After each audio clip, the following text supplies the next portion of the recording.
In every time period in history, some people understand the times they are living in and some people don't at all. Napoleon, Alexander, Caesar, they understood at what period of time they were and acted accordingly. But other people say, oh my God, not business as usual.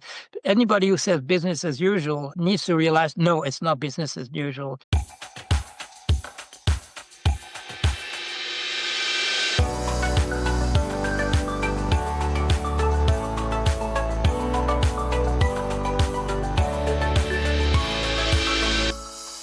Welcome to the Meaningful Work, Meaningful Life podcast, the show that empowers you to redefine the life you want and live your best life now. I'm your host, Francine Beleyi, and in season 11, On Purpose, How to Live, Lead, and Thrive in the AI Age, we are exploring how to align personal purpose, leadership, and innovation without losing your human heartbeats.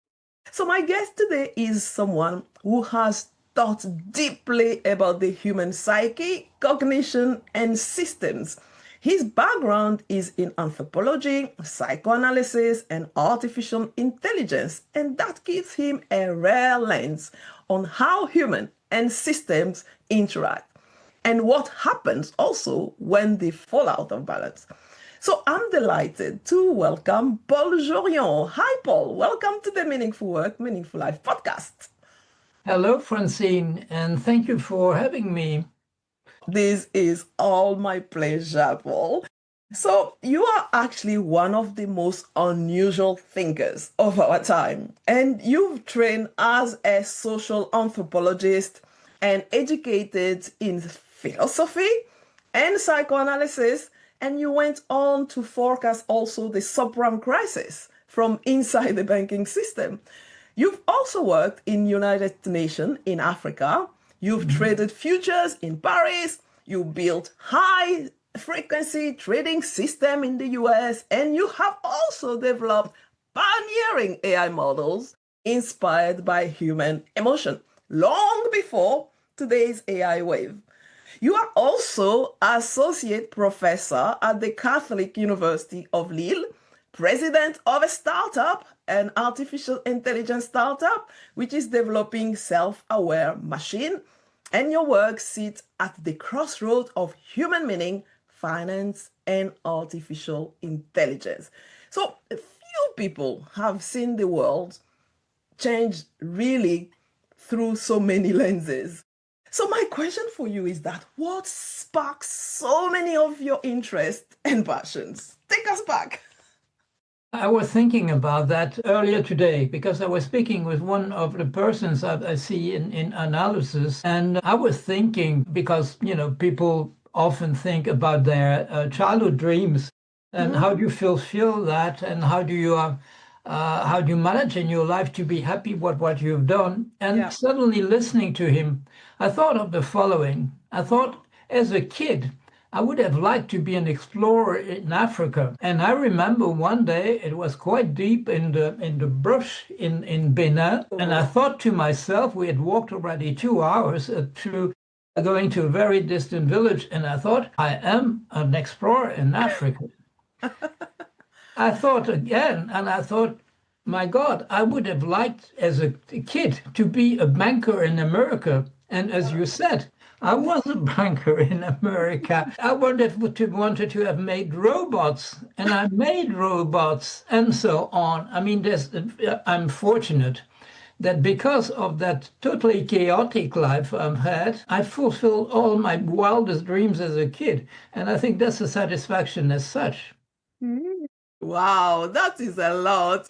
So was it the curiosity? Were you like that when you were very, very young, like 4 or 5 years old, or how did these exploration spirits started or, evolved? The explanation, actually, I found it only a couple of years ago. And I'll tell you, because it's quite revealing precisely for why I think it's a very good thing that I'm a psychoanalyst. From a very early in childhood, I decided as a kid, probably 4-year-old, 5-year-old, before I die, I want to understand everything. Okay. And that's a bizarre, it's a bizarre choice for a child.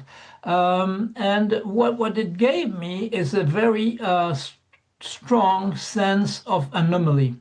Everything that's anomalous, I see it. I got a feeling that I have a special talent for that. I see an anomaly long before anybody around me, and I was wondering why, because that led me indeed in a lot of directions. And it's only recently, talking with a cousin, and that cousin, when we were meeting, she kept asking, and I didn't see her often. I would see her once a week, once a year typically, because I would go to an invitation in her house once a year. But every year she came with the same question: why is it that this or that, etc.? And it was a bit of a. I knew when I would go, she would come again with that question. And one time, something like 2 or 3 years ago, on the way back, I thought I need to answer her question. I have to find the answer why that, because I mean that's getting a bit like a yarn, we talk always about the same thing. And I came back to her with an hypothesis, and I say, is it possible that this or that? And after a while, we both said, yes, that's the explanation. And what had we discovered is that something was hidden from us kids deliberately by the parents. And suddenly I realized why I was so curious when I was a child, a very small child. Why did I find out about everything? Why did I find out? And what we found out in the end, when I was something like 75, was that there was a big secret in the family. It was hidden from us, and that became my aim in life, is to find the answer. And I found it after 75 years in discussion with my cousin. But looking back, that explained my curiosity over all the years, I believe. That's the explanation. Wow. Is it something you like to share, what you find? It's something about, well, it's not surprising, because in my experience, and probably in yours, if you talk to people, how would I say, affiliations that have been manipulated, or which are not exactly what parents tell, is very central. I think that's something that in one case out of 6 or maybe out of 5, there's something like that in the story of people. And I think that I saw a figure actually about France some time ago, about 15% affiliations having been manipulated, which is about the one case out of 6 that I see the people I speak to. Quite a lot, yeah. And so the explanation of why I was so curious and got in trouble often by being too curious, it starts there, I believe. Wow, my gosh, yes. Well, I like to find things out as well. Wow, that was amazing. And since you were this curiosity just led you, and then you were finding things on your way, and you find your own answer 70 years later. But in the meantime, Indeed. you find so many other things. It's like treasures. Yes. Wow, I like that. So what's actually also seen I watch a lot of your videos, which are so fascinating. So, and at the end, we're going to obviously lead the listeners to your YouTube channel if people speak French, obviously, and some are in English as well. But also, you are now obviously professional as a psychoanalyst, but I also seen that you also have been an analyst yourself. This is something that I'm fascinated about, and I want to know how people decide to go first. First of all, yourself, how did you decide to just start to go to see an analyst? And actually, second thing is, how do you know that you have finished? You have found what you went for? Yeah, that's an interesting story as such, and I think it's worth that I go into some detail, because people will understand how you become a psychoanalyst. Yes. The way it happened is totally has nothing to do with psychoanalysis. It has more to do with political commitment. 1968, you know what happened in France, and Yep. it happened also. I was in Belgium, I was in Brussels, and it happened with some delay, because it takes some time for things to come from Paris to Brussels. but we were occupying the university. The trigger was the following. There was the lecture by Melina Mercouri, the artist, actor and singer. And it was a big lecture, and we were something like 400 students I know about, because I know the size of that theater where we were listening. And she said during the lecture, do you know that right now, just across the street, your prime minister is feasting at the Greek embassy at the taking over by the colonels in Greece. It's the third anniversary or something like that. So we were already quite upset, the students, and so we crossed the street and we started pelleting the embassy with whatever we could find. In the following days, we occupied the university. And one evening, I was there with a sleeping bag like other people, and two people came who were not like students. We were 18, 19, something like that. And these people there was an adult, a real somebody who was in his 40s, and there was somebody who was probably in his mid-25. And they came to speak to us, about, I don't know, the dozen or 15 people who were there. And they said, can we speak to you? Okay. But there were people in suits, in three-piece suits, right? So they didn't look at all like the people who were there look as like students, and say, what do you want to tell us? And they say, we want to tell you what you're doing. So we look at each other in amazement. Well, we know what we're doing. No. Can we explain to you in terms of group dynamics what it is you're doing? Okay, we listened. And these people were people who had trained on essentially in Rogerian non-directive talks and things of that type. Moreno's psychodrama, group dynamics from different people in the United States, well influenced by Eric Fromm and people, Ericksonian hypnotherapy and things of that type. When they were gone, they said, okay, thank you for having listened to us. We meet every Friday for discussions in this particular type. We train people in psychodrama in different types of techniques. And we have at the end of the evening, we have a group dynamics discussion. And that's how I started training in these different techniques. At that point, I knew about psychoanalysis. I'd started reading about Freud and things of that type.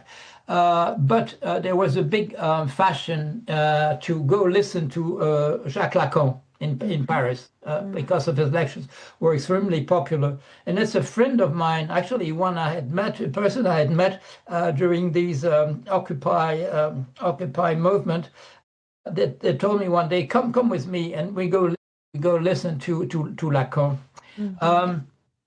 What is very interesting is that he drew my attention to the importance of listening to Lacan, because during the talk, and we had to, people had to queue. There were a lot of people out of the room because although it was a huge, theater, it was difficult to get there. And when Lacan starts speaking, my friend, who had started training to become a Jesuit priest, yeah, he started mumbling, Satan, Satan, Satan, while listening to Lacan. And that drew really my attention. I thought, oh my God, if he thinks it's Satan we're listening to here. But I honestly, the first times I went to listen to Lacan, I had no idea what it was about. Yeah. And there was an interesting book published at the time by an American. I probably have it somewhere here on a shelf. The Meaning of the Self or something like that. He was an American who had taken a particularly incomprehensible text by Lacan and had done a line-by-line analysis to explain it. And one summer, I remember, during that one summer, I went on my own. It was raining, by the way, so there was no problem going outside. And I read very carefully what it was. And that really drew my interest in psychoanalysis. That text by Lacan seemed like totally incomprehensible, but no, it was incomprehensible because there was so much meaning inside. Okay. Then I decided to go psychoanalyst. And Okay. for 1.5 years, I went to a psychoanalyst, and I got convinced of one thing: that thing doesn't work. Nothing is happening in here. I've wasted my time for 1.5 and money for 1.5 years. There's nothing that's of any interest there. Mm. And what happens then? We were there at that point, we were 72, 70, 73. Mm. Then many years later, in 1987, Mhm. I get phone call. It was Mhm. long before emails. I get a phone call from a friend, a girlfriend from way before, way before, even before the time of the occupation of the university. And she says, "What happened to you? I'm in Europe. Can we meet?" And I said, "Yes, sure, sure, sure." And when we meet, she tells me, "I become a psychoanalyst." And I Mm. say, "Well, that's very interesting." She's Mhm. a psychoanalyst in Boston. And she said, "Of course, I became a psychoanalyst because of your interest in psychoanalysis. What have you done?" And I said, Mm. Nothing at all. I decided the whole thing didn't work at all." And then she said, "Okay, you have to promise one thing. You need to give psychoanalysis one more chance." There's a man who came here in Boston, who gave a talk at Harvard. He was fascinating. He's in Paris. I've got his name. I've got his telephone number. You need to promise one thing to me. You need to go and see him at least once. I went to see him, and I started a psychoanalysis that was first therapeutic. I wanted to get better and turn into a didactic psychoanalysis. It was from 1987 to 1992. There, Excellent. I really trained as a psychoanalyst, and Mm. but I didn't practice it at the time. The main reason why is essentially because it takes some time really to get some clientship, to have people to meet. It's not like now that we can just meet on the. On Zoom, yeah. You may be anywhere. I don't know exactly where you are. It doesn't matter. I've got some patients that have no idea where they're calling me from. And Mm. those days, well, you had to move, you had to ring at the door, you had to meet the person. And Mhm. then from 1992 to 2016, I never do anything in relationship to psychoanalysis. Mm. And it's essentially because I've got that blog, and that I get one message, which is a kind of SOS, by a person who says to me, "My little daughter, who's 6, tried to commit suicide." And Mm. it seems a bit bizarre to think that a child of Mm. 6 could commit suicide. But the Mhm. fact is that she had a medical condition, and she had access to medication. She could do it because Mm. she had the freedom to self-medicate, and it was a true attempt. And the person says, "I got no idea who else to speak to." Right. And I said, "Well, this is a call. I have to do something." And so I start speaking with the father. I went spoke with the mother. I spoke with the child for a number of times, and it all came to a beautiful, wonderful conclusion. Then there was a number of weeks or months even when I didn't think about it anymore. But then I thought, well, you've done it, you know to do it, Yeah. and you probably don't do it poorly. So I started. Then I think I just put a kind of advertisement on my own blog saying I can meet with people. And at the beginning, I said, "Well, if anyone is interested, here's my address." But then soon enough, we were in the COVID, and everything Mm. started being on the Zoom, on all the other alternatives, and so on. And it became, when I properly retired from the other activities, it became a full-time occupation. Wow, that is fascinating. But I'm amazed that at 6 years old, you can start an analysis with a 6-year-old. Wow, so that's young. Is it the youngest, or you can even go younger than that? My own analysis was a source of amazement in that respect. Mm. Um, I started, I haven't told his name, Philippe Julien, that was my analyst. He's written a number of interesting books about Lacan. It was after he died that, looking at his obituaries, that I realized that he was a Jesuit priest, which I had not known at all while I was his analysant. Mm. Yeah, I was wondering if like we can Oh, go yes, yes, yeah. younger No, no, I than want to 6 years tell you. old, actually. And he was, I mean, I know from speaking to him over a number of years, he was not convinced you could go very high back into your own story little by little. But I had one surprise. I had one surprise, which is that it came in during the analysis, a vision. And there was a following, and it's a face very close to mine, and it says he might die. Okay. And it's not a dream. It doesn't seem like to be daydreaming or whatever. So I called my parents on the phone and I said, does it mean anything to you? And immediately the two of them, they say, of course, we remember exactly the day that happened. The story is the following. My mother was Dutch, and during the war, she was in Brussels with her parents, and the whole family was in Holland. Okay. And in particular, they were in Rotterdam. Rotterdam, you may know, had been totally destroyed to pieces. I mean, there was just one mill standing when I went as a kid first, just one mill standing in the whole town when I got back there. Of course, there were no communications. So the first thing my mother wanted to do when the war was over was to go visit her family, right? But there were no airlines. There were no airlines, and she managed. Yeah, it's difficult to realize now that there was no airline. There no airline. There were no lines. We were in 1946. Yeah. All the bridges had been blown at the end of the war. There was no way even you could cross to go to Rotterdam by foot or by car, whatever. So we had to take a plane. And they found, I don't know how they found it, a troop carrier from the Americans. There was no pressurization on these planes, not at all. It was just, and you know, I mean, they were open for parachutists to just go out of the door and so on, etc. There was no pressurization. When they landed in Rotterdam, I had convulsions. I was much too small to have been in an unpressurized airplane. And so apparently I was in convulsion. And it's at that point, my mother, remember, my father came looking at me so close, saying he might die, right? And apparently I'd heard it. No, wow. I'd heard I could reproduce it.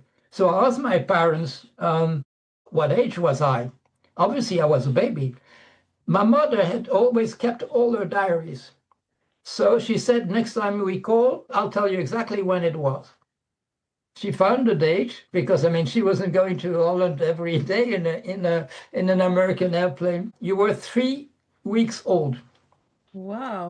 3 weeks old. I explained that to my psychoanalyst. He can't believe it. And I said, my mother doesn't mix up the years in her little diaries. It's true. And even the newspaper could confirm that these were the first planes that actually where civilians could go on and so on. But that's part of the story. Another thing was a recurrent nightmare. I had a recurrent nightmare, a feeling of oppression, a feeling of noises like tom-tom, a feeling of being totally oppressed, and suddenly there's a light at the end of the tunnel, right? Okay. It's a dream that I had in particular. I remember when I was sick as a child. When I had fever, I would have that nightmare every time. And I hadn't remember that, you know, for tens of years. But in my psychoanalysis, that nightmare comes back, of course, right? And it comes back once, and it comes back a second time, and then another time. And one time it's there, and I say to the psychoanalyst, I feel all the feelings in my body from that nightmare. I hear the sounds, I see what I saw, and I have the feeling. And suddenly it crosses my mind, the tom-tom, I said, it's a heartbeat. It's a heartbeat I hear there. And the oppression, and I said, oh my God, the oppression. And then suddenly deliverance with the light at the end of the tunnel. I said, is it possible that it's my birth? Mm. And if I think in terms of people, somebody like François Julien is not anybody you would convince of anything, particularly weird. You wouldn't believe in parapsychology or whatever, or people had previous lives or things. He was not at all of the type. He was very much a scientist, and maybe I would say a radical scientist. He only believes what he can see.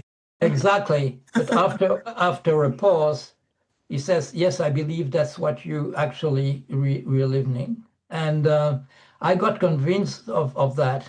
And then suddenly, a couple of weeks later, I thought, oh my God, when people tell about near-death experience, they all tell about a tunnel and then suddenly you see a light at the end. Oh my God, these people have never realized that they were just reliving their birth. That's all they were doing, because I know it. I've been through it. It was my nightmare. And that's what their experience when they were near death. And probably their metabolism was coming down, or just a feeling of oppression. The feeling of oppression, because that's very much what it is. You're there like you're in a tunnel and you're pressed from everywhere. And for the first time, you will have to breathe, and the supply in oxygen is probably going down by the minute, as we know, because we have to push. So I got convinced that you can remember very early events, like being three weeks old, but even possibly you can probably remember your own birth. And my feeling now is that the people who speak about near-death experience, that's what they do. They relive their birth, but they're not aware. They just connected it to the death that they just escaped from. Okay. Okay, yeah, because I was going to ask if actually people who go through the near-death experience, if that experience, finally, I wasn't dead, so I can't tell what that looked like. But is it possible then that this near-death experience, the death and the birth are similar?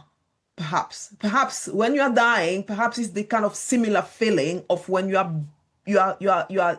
It could be. Perhaps It could be. It like could a be coin, something. two sides of the coin, right?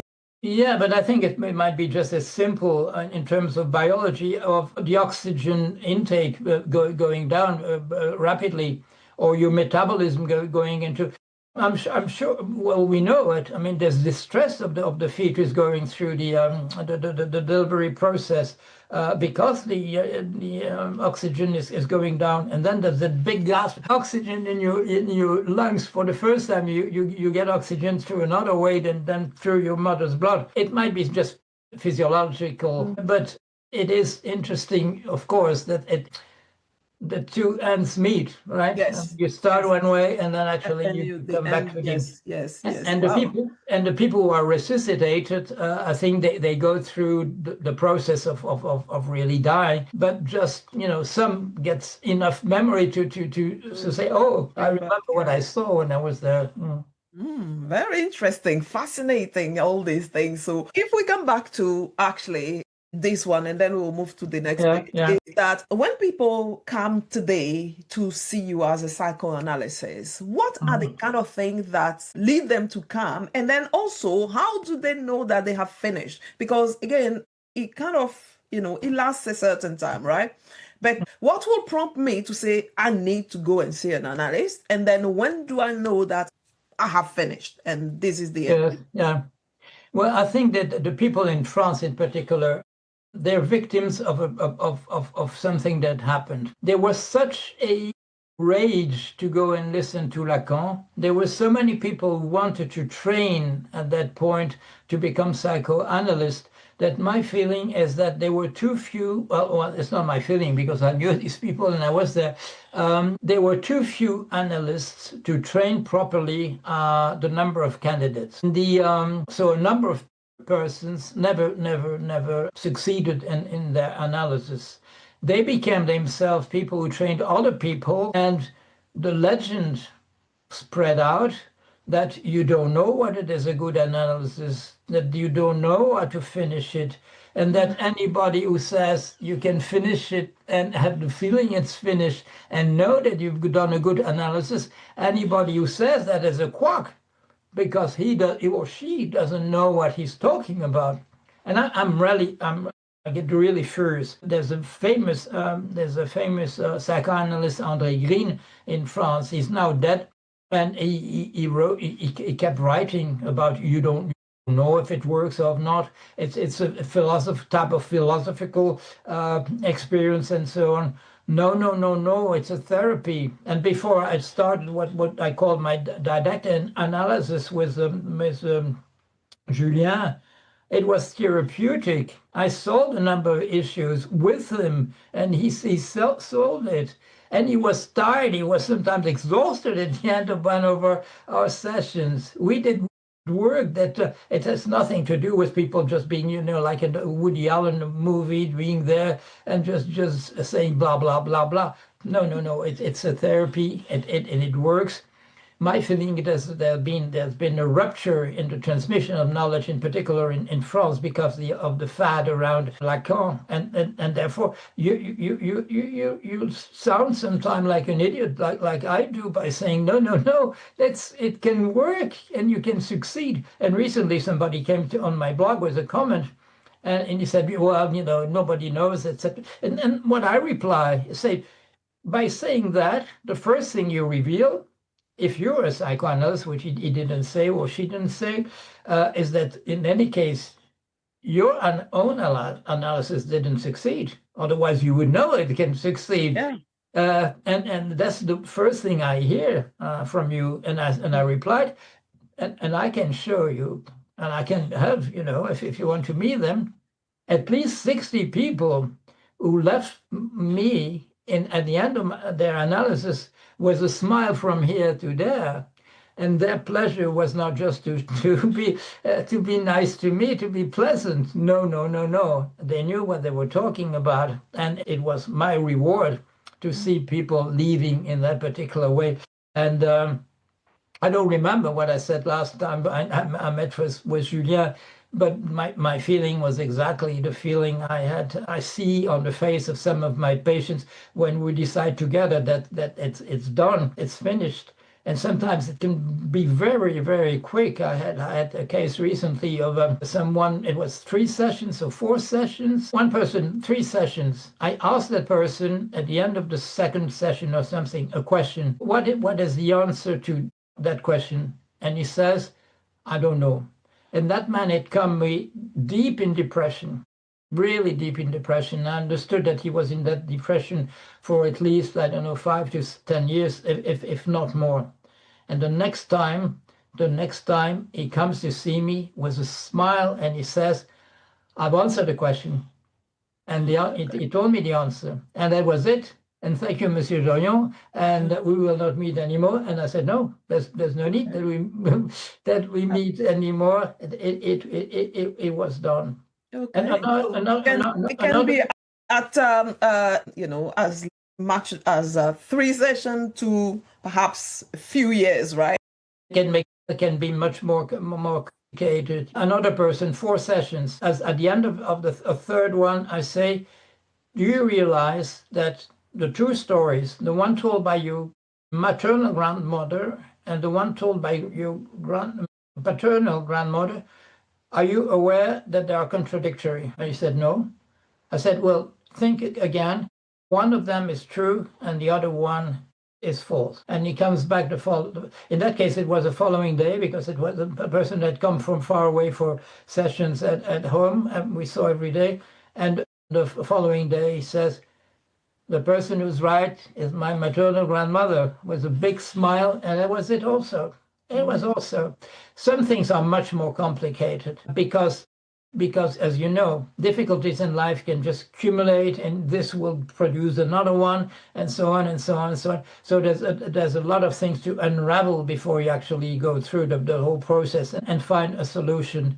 And as you know, some of the things, well, a good example of an analysis that went for a long time is my own, which I solved finally in discussion with my cousin. It's not that what I'd done with Julien was not a good analysis, that I was very satisfied, but there was still one thing, one question, the one of my curiosity as a child, as an adolescent, and so on. That was not something that would have convinced me to go a psychoanalyst, because it's not discomfort or whatever. It's just, it looks like a quirk. It's a trait in your temperament, or whatever.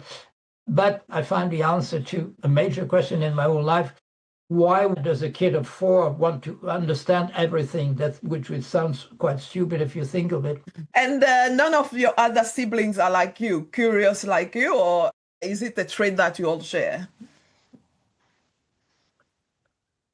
No. I've got one sibling, and that other sibling is not very convinced by what my cousin and I have found together. She prefers to stick to the official version, I believe. Yeah. She's comfortable with that. Apparently, it never really puzzled her in the same way. It really tortured my cousin, and I was prepared to put some effort with my cousin to find out. But I remember coming one time back from a visit to my cousin with my sister, that my sister would say in the car, she came again with that story, etc., etc., etc. I was not dismissive that way. And the fact is that I kept thinking about it, and I went back to my cousin. We solved it together, yeah. Yeah, wonderful. So tell me, Paul, what do you think that most often people misunderstand about you beyond your intellect and your curiosity and things like that? Well, one thing they don't understand, they think they can explain me entirely by the fact that I go to one place and to another and whatever, they did a million things. One thing they don't see, which is actually a very important thread, is the following. It's another type of accident. I was a student at Cambridge University in England, and I was writing a thesis with a famous professor, Sir Edmund Leach. And I was writing a thesis on the history of anthropology. One day, we are in 1980 or 81, he says the following. He says, Paul, I know you've bought one of these first personal computers. I know you got a copy of that, and I've got one too. And what we're going to do, you and I, solve some major anthropological problems, which are puzzles, which are clearly of a mathematical nature. Why did he say that to me, Sir Edmund Leach? Because he had become an anthropologist accidentally. The story is quite interesting also. He was an engineer. He was trained as an engineer, and he was working for his father's business, which had he was British, and I think he was Welsh actually, his father had business in Southeast Asia. And when the war starts with the Japanese, he's taken as a prisoner. And he's in a prisoner camp in Burma for a long time, a couple of years. And what does he do? He starts to become friendly with the local people around the camp, and he starts writing notes about them. And when he goes back to England, he writes a beautiful book about the Kachin, which is the name of the local people. A book which is so good that he's encouraged to become an anthropologist in addition to being an engineer, and he will become one of the most famous British anthropologists. But he had that background in engineering that he was missing, and he says, okay, we're going to do that. You got a little computer and I got one. And I said, but I don't know anything about programming. He said, well, you start on Sunday, and by Monday you will know some programming already. And that's the way I was not bad in mathematics, honestly, but I had no training, whatever. But I became, as a social scientist, I became a specialist of mathematical explanations of things, which helped me when I was in development projects for the FAO in Africa. That led to, in a corridor, in a conference, that somebody was scouting for British Telecom to hire people to become the first generation of researchers in artificial intelligence, recruited me. When that was over, the banking system, which was becoming much more sophisticated than had so far, it was at that time People who were working in banks were essentially people who had learned about accounting, business schools, economics, but there was nobody who had some, I would say, serious training in mathematics. And I was hired along with what they call the rocket scientists. The people had been dismissed by the NASA because, well, Americans had gone to the moon first and they were not needed anymore. So they started working in banking. And I was called at that time with the other, I was called a rocket scientist. Oh, wonderful. The rocket scientist then. So that's one thing that explains part of the nomadic thing, which is that people with a large toolbox, people who have a large toolbox in mathematics are called at different places at different times, and they will be useful at some point in development, at some point in banking, at some point to start research in artificial intelligence and so on. That explains part of my itinerary. Yeah. Okay, so that is really fascinating, Paul. So, and recently, let's go back now to neurodivergence.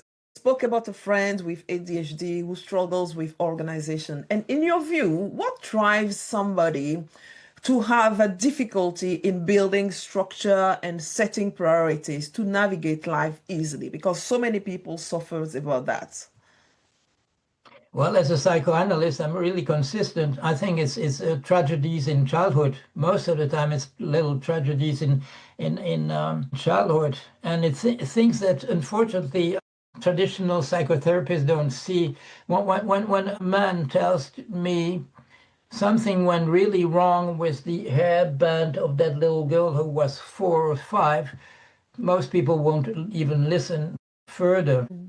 I will ask questions and I will realize that the whole tragedy that molded the story of that man who's a 40 or 45 is that he broke that little band for the hair of that little girl. And in my own analysis, I discovered that there was a word that I'd misunderstood as a child. That that misunderstanding of that word actually shaped my way of looking at a lot of major issues in life. And I see that, therefore, and I told you about my particular expertise about anomalies. I would listen to patients and they would say this and that and so on. And I would say, I remember that you were already 6 years in therapy with etc. Have you mentioned that? And the person would say, yes, I mentioned that.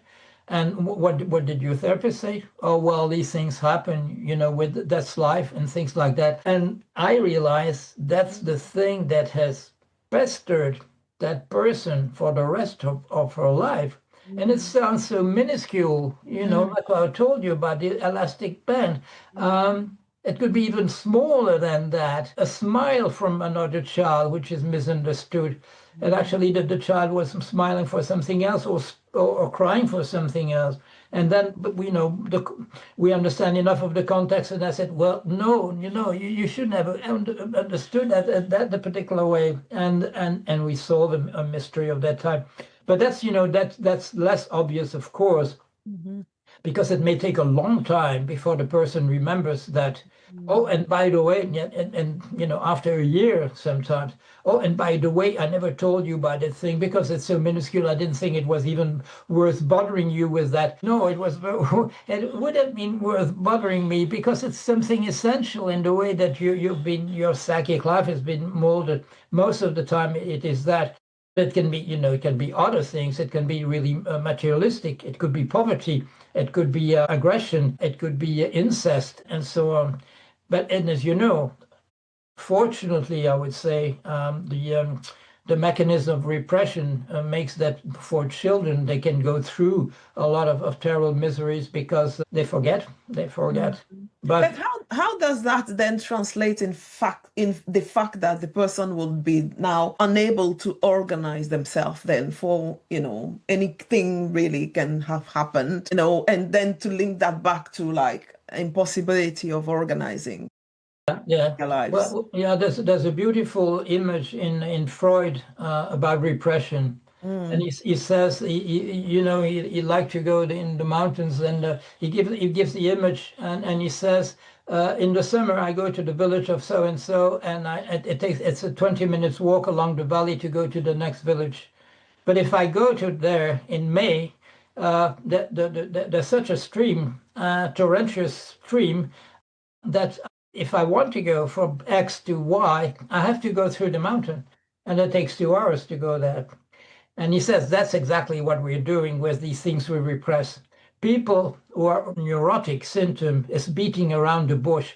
You can't go where these places that have been suppressed. You can't go there. You have to go round.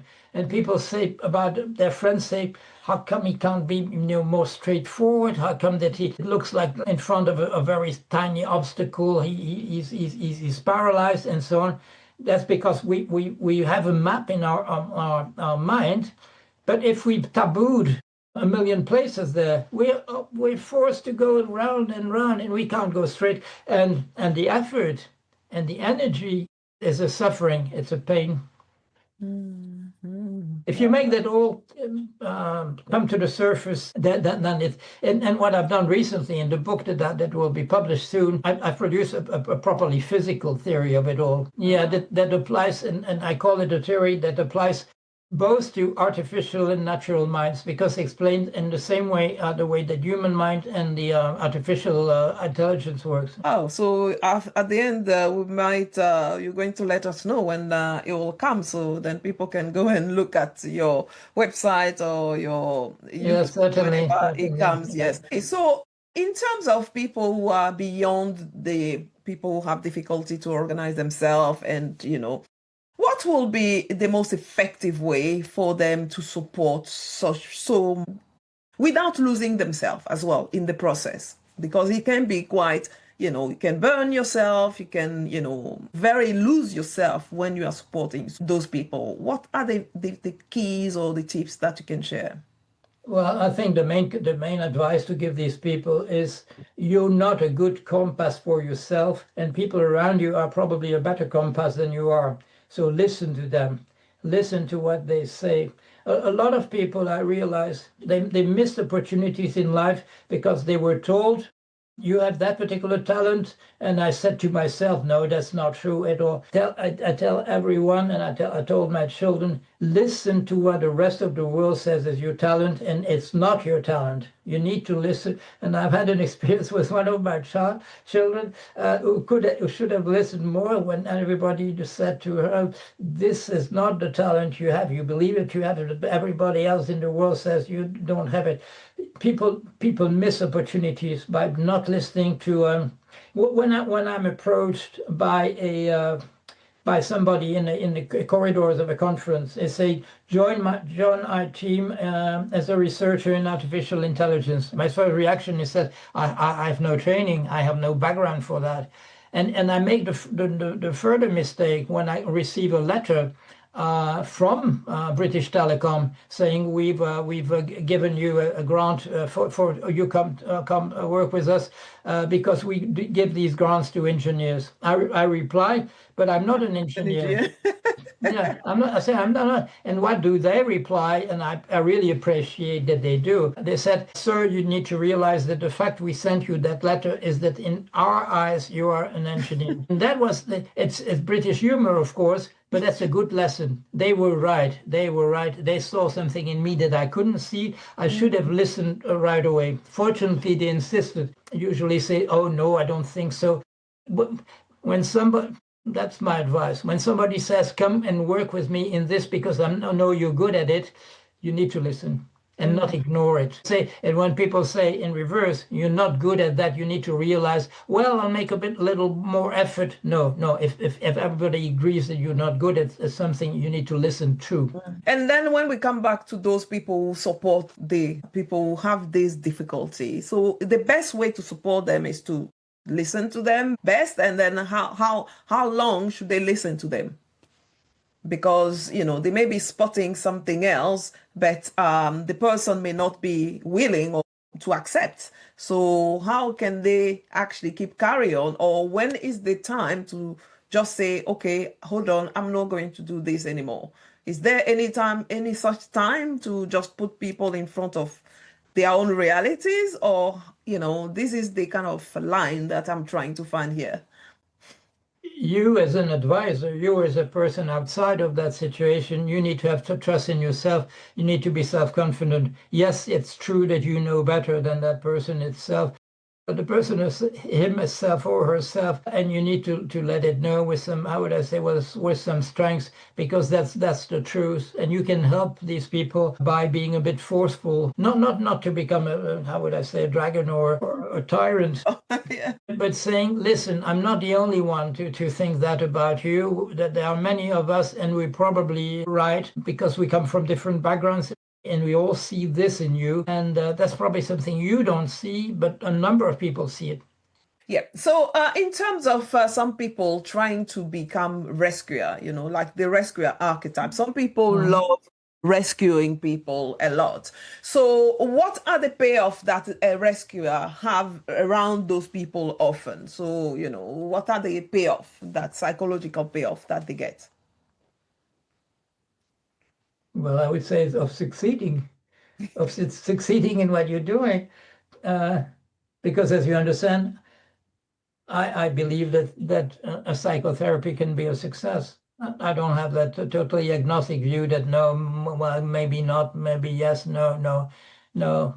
Some people can help people, some people can be happy to have been helped.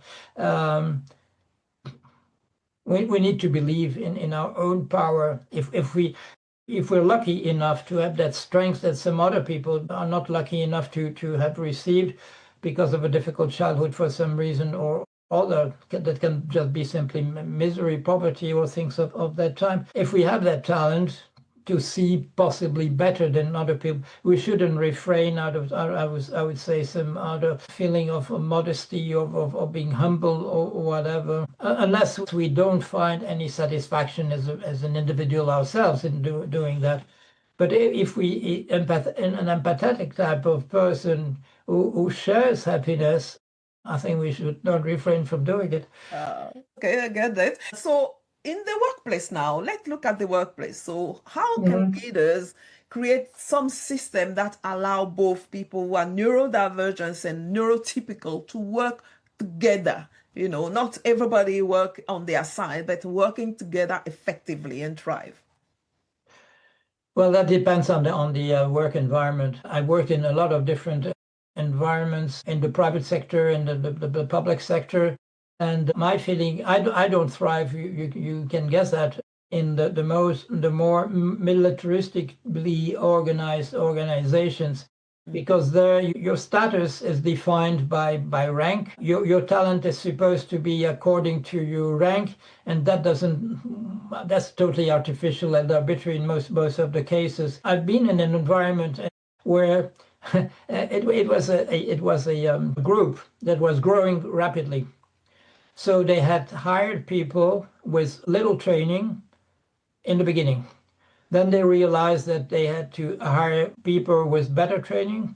And then finally they realized that no, you needed to get typically, okay, I go back to something in the beginning. They had hired accountants to start with. Then they realized they had to hire economists, and then they had to realize that they had to hire PhDs in mathematics, PhDs, right? But the ranks were according to how long you had been in the organization. So you had accountants giving orders to economists who were giving orders to mathematics PhDs. That didn't work at all. Because they have been in the organization longer. The ranking, the military ranking, and the expertise was totally reversed. That would explode one day, and it did explode. In in the same environment, the same banking environment, another company where it was totally you were hired, you were given whatever title, which had no importance whatever. You were not paid according to that the name you were given, like business analyst or whatever. And then people around you and you would find your place of how you, being the most efficacious efficient in that environment. And that worked perfectly, perfectly. Everybody found a place where he or she was at the best place, and the other people decide, hey, you come with me because I know you can do this or that. In that particular business, at some point, They said, okay, we've got a problem with the hardware of the big computer. You come, and we've made a commando, we've made a special unit, we're going to solve that. I said, I've got no knowledge whatever in the domain. It's a mistake. No, you come. We decide you come, and I helped at the solution. Mhm. By seeing the time, the delays in the timing, and making statistics about it, and I was part of the solution. They were right.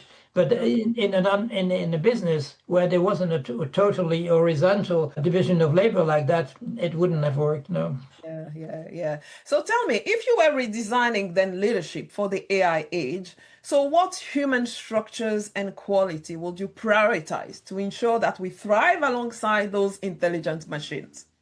Well, there's only one quality that will work: understanding what was going on, and understanding essentially the speed at which things are moving. When I see people making comments, in particular on my blog, saying, "Well, these are stochastic parrots. What could they possibly? It's a machine. If it does anything, it simulates doing it, and so on." These people are finished. That I mean, the future in terms of work is gone. Other people who say, I don't know what these machines will be able to do tomorrow. These people are still alive, and they will be able to keep on dialoguing with these machines. The machines are, because we make them like that, they're extremely polite, but they're not condescending at all. If you don't understand something, they will spend all the time necessary, even at night, to explain how it works. But you need to be there. You need to be ready to go on. The speed in every time period in history, some people have understood, and that's what Hegel said.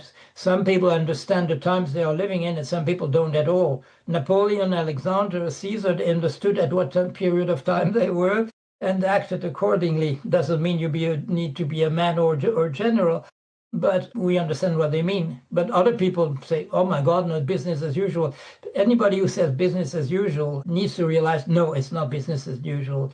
I don't mean the political situation, which also is developing extremely fast, but in terms of the eruption of the artificial intelligence, no, it's not business as usual. It's a revolution. Yeah. And then the quality we need to have is to understand those systems. To be curious and understand what's going on. Okay, cool, wonderful. Finally, you live multiple career and identity as we have obviously discussed. How do you personally stay on purpose? What gives you meaning? I think just to stay in gear with the world as it is, and that doesn't make you happy all days or every day or optimistic, but that feeling that you're part of what is going on. That if you meet St. Peter one day and he said, "Well, you've gone," to be able to say, "I was always there." Was always there. Paul, Right. thank you so much for this You're deep and welcome. fascinating exchange. I could happily stay here another 4 hours, but we'll have to pause Thank you. here. But before we close, just one quick takeaway for our listeners. What do they have to take away from this conversation? To be open to the world, not to be self-centered, to be open to other people, to listen to what other people say, not believing that you know better than anybody else. Even a machine nowadays may know better than you do, but your ears need to be open, your eyes, you use your five senses. Whenever you wake up, start using your five senses the best you can. That's awesome. So, how can people reach you and learn more about you and your work? What's the best place to send them to? Well, I think it's Wikipedia, because I've got I'm present in a number of languages, and otherwise they go to my blog, and it's very easy. It's called Paul Jorion, which is my name.com, and you'll find my blog. There's a blog in French, and there's one in English. Okay, thank you so much for your time today. It was a real pleasure. As we close this conversation, one thing should feel super clear. Paul reminded us that ignorance does not protect us, it only guarantees irrelevance. Understanding may not always bring comfort, but avoidance always carries a cost. Wasted energy, disorganization, paralysis, and repeated failure. So we talked about how unexamined structures shape suffering, in childhood, in organization, and now in artificial intelligence systems. The same pattern repeats. What we refuse to understand begins to control us. So here is your purpose sprint for this week. What is one system you rely on daily that you do not actually understand? What one business as usual assumption you need to question? What is one uncomfortable question you've been postponing? In the AI age, staying human begins with staying awake. This is how we live, lead, and thrive on purpose.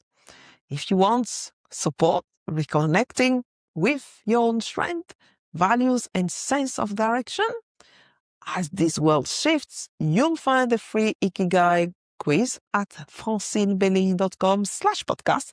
The show notes of this episode are also available on the same page, francinebeleyi.com/podcast. I'll see you next week for another episode of season 11 of Meaningful Work, Meaningful Life podcast. Until then, dream, act, and make an impact. Lots of love.